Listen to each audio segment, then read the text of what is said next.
Portez un autre regard sur le handicap avec Grégory Cuiron et Apicil, groupe de protection sociale.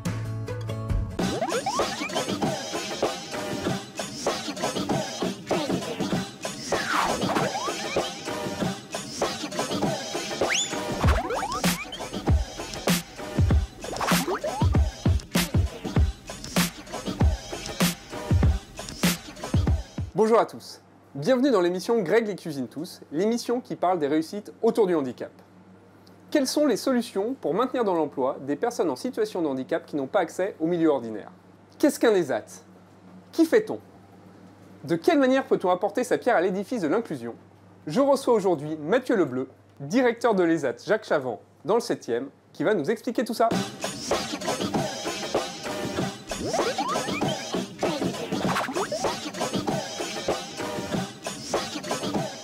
Bonjour Mathieu. Salut Grégory. Merci de m'accueillir chez toi. Ravi.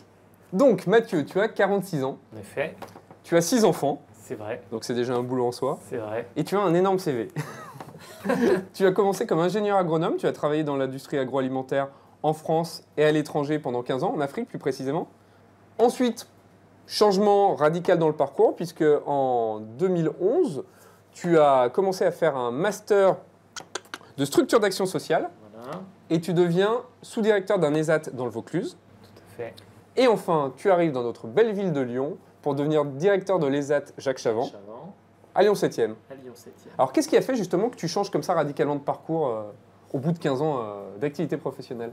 Alors, c'est une petite idée qui me traînait dans la tête depuis assez longtemps. En fait, moi, le déclencheur de tout ça, c'est une expérience en étant étudiant où une boîte d'intérim m'a envoyé bosser dans un ESAT que je découvrais. Donc je découvrais à la fois le public handicapé mental, on va dire, et à la fois les vertus du travail dans cet accompagnement. Cette petite musique, elle m'est restée dans la tête pendant tout mon parcours professionnel.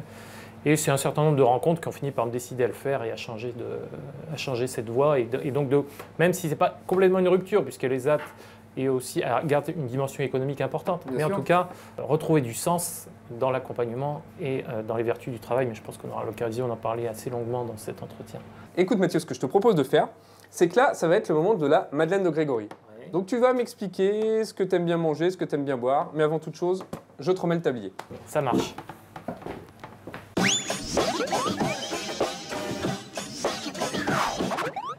Alors, cher ami, j'allais te demander quel est ton vin préféré, mais connaissant tes origines du Nord, je vais te demander quelle est ta boisson préférée.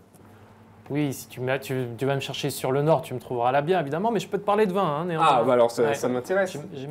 J'ai marié une Provençale, moi, figure-toi. Donc, si je devais te parler de vin, je te parlerais de celui du Ventoux.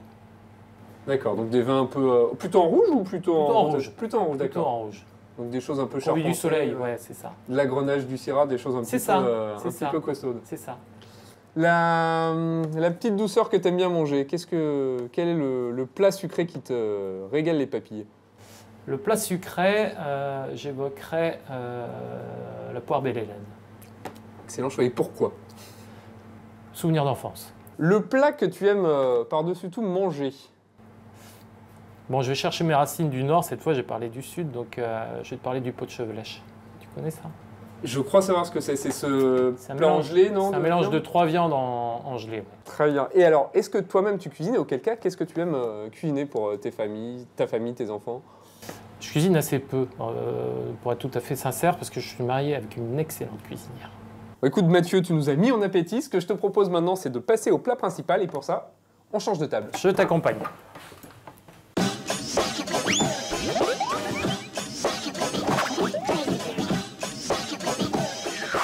Bon Mathieu, maintenant c'est le plat principal, donc c'est le gros morceau, donc je commence direct.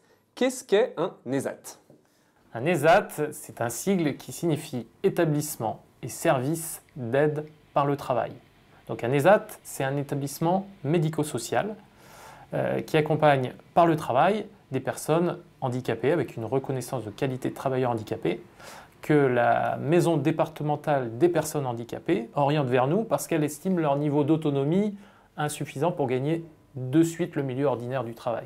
C'est-à-dire que ce sont des personnes qui, si les ESAT n'existaient pas, ne pourraient pas travailler? C'est très juste, c'est tout à fait ça. Donc il faut pouvoir accompagner ces personnes, les faire gagner en autonomie, en professionnalisme, pour que ceux qui le peuvent puissent éventuellement ensuite songer au milieu ordinaire du travail. Alors on parle souvent d'ateliers protégés, d'ESAT, de CAT, c'est la même chose tout ça? CAT, c'est l'ancien nom de l'ESAT, c'était Centre d'aide par le travail. D'accord. Entreprise adaptée, c'est différent. Une entreprise adaptée, c'est le milieu ordinaire du travail. C'est-à-dire que, comme on est un établissement médico-social, les personnes que nous accompagnons sont usagers d'un établissement médico-social, mais donc nos établissements répondent au ministère de la Santé, contrairement aux entreprises adaptées et au reste des entreprises qui répondent évidemment au ministère du Travail. Et en termes d'organisation, ça fonctionne comme dans une entreprise ou c'est un petit peu différent? C'est un peu différent naturellement puisque ces conditions sont adaptées et donc moi aujourd'hui je suis l'ambassadeur sur les Jacques Chavant de 160 personnes accompagnées sur l'établissement et l'ambassadeur également de 30 salariés qui vont accompagner le projet de chacun pour les faire gagner en autonomie. Et du coup, vos clients, c'est qui? Des entreprises, des particuliers? Ça se passe comment? Les clients, en tout cas pour les Jacques Chavant, sont exclusivement des entreprises. Donc on est sous-traitant d'entreprises ordinaires, pour le coup. Et ça consiste en quoi d'ailleurs? Vous leur faites quoi comme sous-traitance?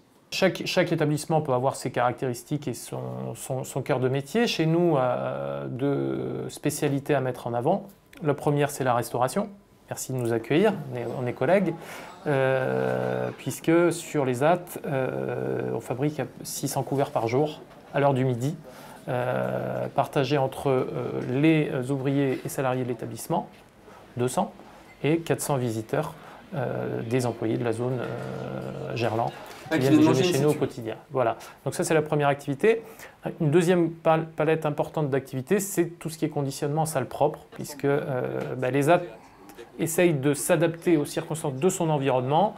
Tu sais que Gerland est une biotechnopole et donc notre objectif c'est de pouvoir préparer les ouvriers à gagner éventuellement le milieu ordinaire et donc de leur inculquer les codes. Et donc qui dit travail en salle propre, par exemple conditionnement alimentaire, conditionnement cosmétique, conditionnement parapharmacie, suppose de maîtriser un certain nombre de techniques.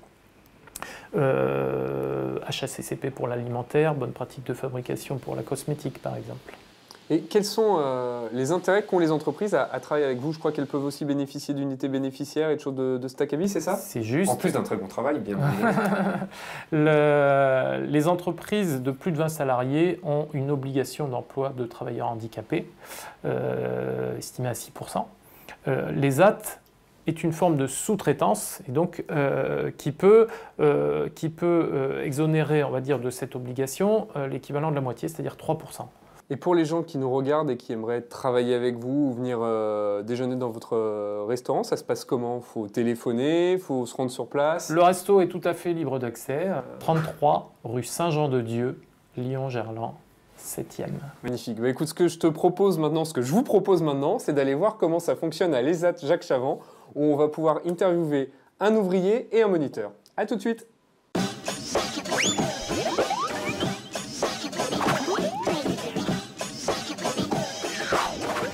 Farid travaille depuis 14 ans pour l'ADAPI 69. Aujourd'hui, il se rend tous les jours dans un des 6 établissements et services d'aide par le travail du Rhône qu'on appelle ESAT. Ici, on sous-traite le conditionnement de marchandises, par exemple, comme des produits cosmétiques ou encore du sérum physiologique. Mais Farid, lui, s'occupe de boîtes de graines de tournesol.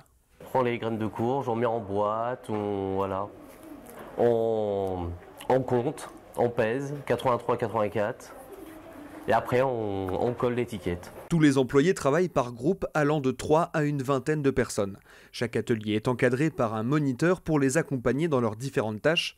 Et c'est nécessaire, car tous disposent d'une capacité professionnelle inférieure à 30% de la normale. Donc on travaille pour des clients avec des exigences de travail et de production, avec des délais à respecter, comme dans le monde de l'entreprise.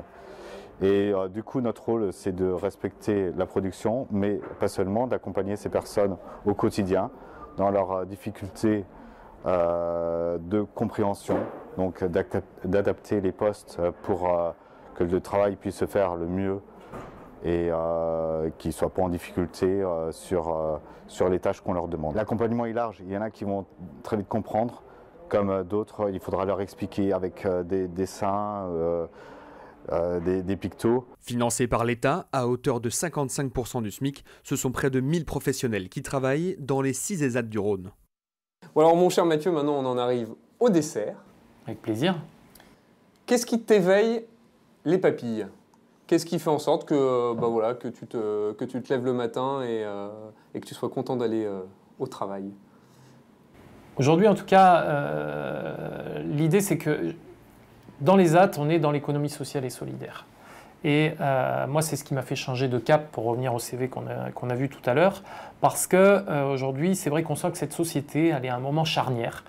Je pense qu'on a été peut-être pendant assez longtemps dans une forme de déni de fragilité à l'intérieur des entreprises, et qu'aujourd'hui, finalement, l'inclusion des personnes handicapées notamment, elle permet de remettre, j'aime bien ce terme de fragilité, parce qu'on a tous notre part de fragilité, hein. Donc c'est moins stigmatisant.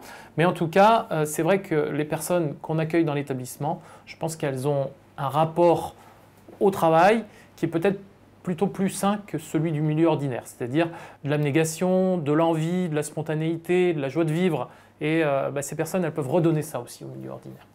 Et enfin, c'est quoi ta petite douceur? Qu'est-ce qui te fait vraiment plaisir? Qu'est-ce qui te donne envie de continuer, d'aller de l'avant et de poursuivre ta mission? Si on revient à la cuisine, ma petite douceur, je te dirais que ce serait un petit verre de chartreuse, parce que finalement, c'est d'abord quelque chose de social et limite médical. Donc finalement, on est un petit peu dans les ESAT, si on veut. Très bien. Quelles sont tes perspectives maintenant pour les ESAT Jacques Chavant, pour les mois, les années à venir?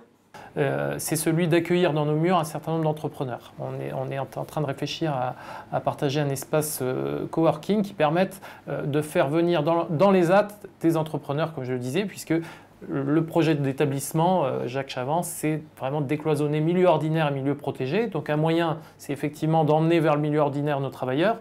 Un autre moyen, c'est de pouvoir accueillir des entrepreneurs qui produisent des services ou des produits à destination de nos travailleurs. Et créer encore du lien et du sens. Absolument. Écoute, merci beaucoup Mathieu, grâce à toi on en sait beaucoup plus sur les ESAT. Avec plaisir Grégory. Quant à nous, on se retrouve le mois prochain pour l'émission Greg les cuisine tous. D'ici là, vous pouvez retrouver celle-ci sur les réseaux sociaux et en replay sur tlm.tv. À bientôt.